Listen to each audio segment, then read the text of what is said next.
Вулиця Колодязна проходить через приватний сектор Корабельного району. Тепер посеред дороги яма, через неї видно ливневі труби. Ось так обвалилася дорога по вулиці Колодязній. Зараз тут не ходять і не їздять, все огородили, як говорять місцеві, глибина ями близько 4 метрів. Люди, які живуть поруч, говорять, що перед обвалом дорогою проїхали великогабаритні машини. Роман розповідає, що почув гуркіт близько 14-ї години. Перша металоломна фура.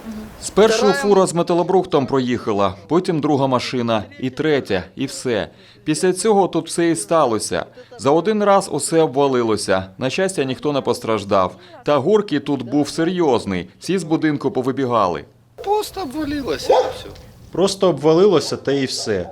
Машина-сміттєвоз проїхала і впало. Це ливневі труби. Служби приїздили, огородили тут все. Поки огорожу не поставили, ніхто не поїхав звідси. Я на подвір'ї машини ремонтував, коли це все сталося. Цього варто було чекати. Що стало причиною обвалу, телефоном розказав Павло Березкін, директор комунального підприємства «Міське дорожнє управління». Там була смотрова камера. Там була оглядова камера, і підпори були з швеллерів. Їм мінімум років 30. І ось вони прогнили. І таким чином провалилася дорога. Там, якщо робити з розумом, потрібно капітально будувати ці підпірні стінки і зверху покласти плити перекриття.